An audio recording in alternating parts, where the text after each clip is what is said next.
አሰላሙ አሌይኩም ወረህመቱላሂ ወበረካቱ። ሰላም እንዴት ናችሁ? ሰላም ናችሁ ወይ? እኔ ሰላም ነኝ አልሐምዱሊላህ። ዛሬ ፍጡር እየሰራው ነው። ፍጡር የጠዋቱን ያኒ ፍጡር የረመዳን መግሪቡን አይደለም፣ ያው ሁለቱም ፍጡር ስለሚባል ቁርስ እየሰራሁኝ ነው። በእኛኛ እናውራ፣ በእኛኛ ማለት ነው። እና ኩቡዝ ነው የሚጋግርላት ዛሬ ለሴትዮዬ። ኩቡዙ ያው ያኔ አሁን ለምሳሌ ካሜራ ምናምን ቢጨመርበት ወይም እንቁላል ዘይት ምናምን ቢጨመርበት ችግር የለውም፣ ምርጥ ይሆናል። ግን ይሄ ዝም ብሎ ነው። እሷ እንዳልወፈር ብላ ዝም ብላ ነው የምትበላው። ያኔ ያለ ምንም ጨውም የለውም ምን የለውም። በውሃ ነው የበጠበጥኩት። እንግዲህ ኩቡዝ እየሰራሁ ነው። እናንተ ምን እየሰራችሁ ነው? አንተ ምን አላችሁ? ደህና ናችሁ ወይ? ያው እየቆየሁም አንዳንዴ ብቅ እያልኩኝ እንትን እላለሁ እና ላይክ ሼር ሰብስክራይብ አድርጉ። ኧረ እባካችሁ ለዚህ ኩቡዝ አያችሁ፣ አይኑ ስንት አይን አለ? ሁለት አይነት አይቶኝ ነበር ጠፋ። ያው ዝም ብሎ ስለሚሰራ አይን ምናምን አያስፈልገውም። እንደውም ለስላሳ አይደለም፣ በጣም ጠንካራ ነው። ምክንያቱም ምንም ነገር ስላልተጨመረበት ማለት ነው። እናም ያው ቁርሷን እያዘጋጀሁላት ነው። ይህንን ነው አልፎ አልፎ የምትበላው፣ አንዳንድ ጊዜ ነው እንጂ ኩቡዝ ጭራሽ ነው አትበላም። ሴትዮዋ ሰላጣ ብቻ ነው የምትበላው። ምክንያቱም ውፍረት መከራ ነው። እነሱ ምንም ሳይበሉ ይወፍራሉ። እኔ ግን ይሄን ያህል አንድ ሳህን ሩዙን ካን በልቼ ወላሂ ለምን እንደማልወፍር እኮ ግራ ይገባኛል። ችግሩ ምንድን ነው? ከኔ ነው ከሩዙ ነው? እስቲ መድኃኒት ካላችሁ በዛውም ጣል አድርጉልኝ። እንዴ ሰው ሳይበላ ይወፍራል። እዚህ ጋር ደግሞ ያው ቁርሱን አዘጋጀው ጨረስኩኝ። ከዛ ደግሞ ወደ ሚሳ የገባው ማለት ነው። ወደ ሚሳ ሲገባ ያው የሚያስፈልገኝን ነገሮች አዘጋጅቼ ያለው ዛሬ ሲንያና ነጭ ሩዝ ነው የምሰራው።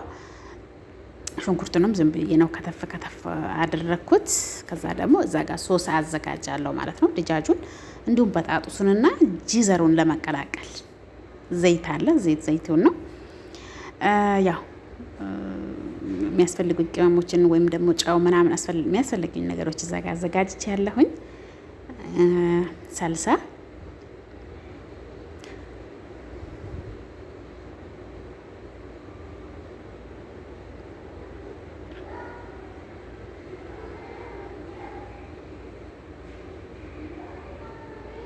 ዝባዲ መጨመርበታለሁ፣ አሪፍ ይሆናል ማለት ነው። ዝባዲም ሲጨምርበት ሳልጨምረው እንሰራለሁ አንዳንዴ ደግሞ ጨምሬ እንግዲህ በዚህ መልኩ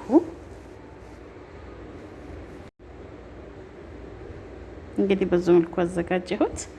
ወደ ፍሩን ከተትኩት።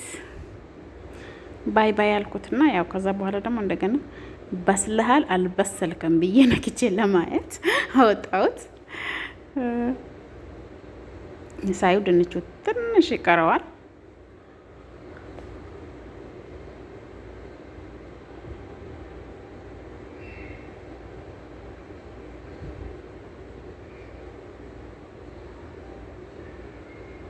አሁን ወደ ላይ ያኔ ከላይ እንትን አደረኩኝ ማለት ነው።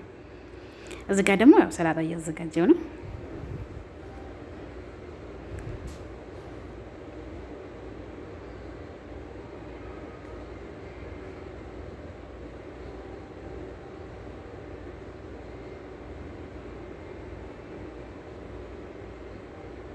እንግዲህ ከላይም አሪፍ ሆኖልኛል። በዚህ መልኩ አዘጋጅቻለሁ፣ ጨርሻለሁ። እንግዲህ ለሙያዬ ስንት ከስንት ትሰጡኛላችሁ?